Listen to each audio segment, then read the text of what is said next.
ধর্ষণ, ধর্ষণী এমন জঘন্য অপরাধকে সঠিক নামেই ডাকা উচিত, একথা জানিয়েছে প্রধান উপদেষ্টার কার্যালয়। ধর্ষণকে নারী নির্যাতন বলার জন্য ডিএমপি কমিশনারের আহ্বানের নিন্দাও জানানো হয়েছে।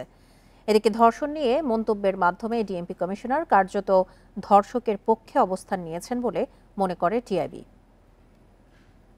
এই ঈদে জামা জুতো অ্যাক্সেসরিজের ডিসকাউন্ট।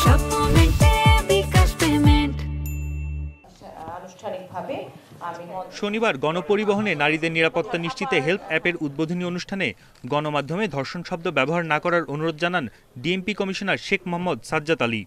এর পরিবর্তে নারী নির্যাতন বা নারী নিপীড়ন লেখার অনুরোধও তার। এরপরই তার বক্তব্যে সমালোচনা শুরু হয় নানা মহলে। এর প্রতিবাদে রোববার সকালে জাতীয় সংসদ ভবনের সামনে মানববন্ধন করে টিআইবি। জানায়, ধর্ষণকে অন্য শব্দ দিয়ে বর্ণনার চেষ্টা কোনোভাবেই গ্রহণযোগ্য নয়। গণমাধ্যম আপনাদেরকে যখন অনুরোধ করে তখন আমাদের অবাক হতে হয়, আমাদের তাদের প্রতি, তাদের এই অবস্থানের প্রতি ঘৃণা প্রকাশ করতে হয়। কারণ এর মাধ্যমে তিনি যেটা করছেন, বাস্তবে ডিএমপি কমিশনার বাস্তবে ধর্ষকের পক্ষ নিচ্ছে। সংস্থাটির নির্বাহী পরিচালক বলেন, রাষ্ট্র পরিচালনার দায়িত্বে যারা থাকেন তারা আচরণ কথাবার্তায় নারী বান্ধব নন। আইন শৃঙ্খলা বাহিনীও সেই সুরেই কথা বলছে।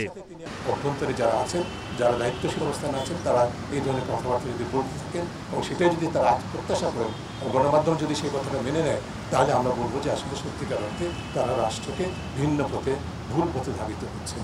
আমি গণমাধ্যমের কর্মীদেরকে আন্তরিকভাবে অনুরোধ করব, আপনারা তার কথা সম্পূর্ণভাবে প্রত্যাখ্যান করুন এবং ধর্ষণ যখন ঘটবে অত্যন্ত জোরালোভাবে সেটিকে আরও প্রচার করবেন এবং যাতে করে এই বিষয়টি মানুষের নজরে আসে। বৈষম্য বিরোধী আন্দোলনের ফলে নতুন বাংলাদেশের স্বপ্ন এখনো বাস্তবায়ন না হওয়ায় এখনো নারীর প্রতি সহিংসতা বন্ধ হয়নি বলেও মনে করে টিআইবি।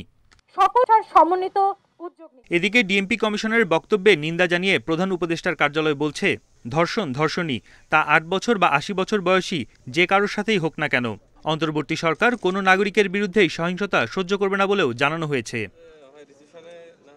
বন ইবনে কামাল, ইন্ডিপেন্ডেন্ট নিউজ, ঢাকা।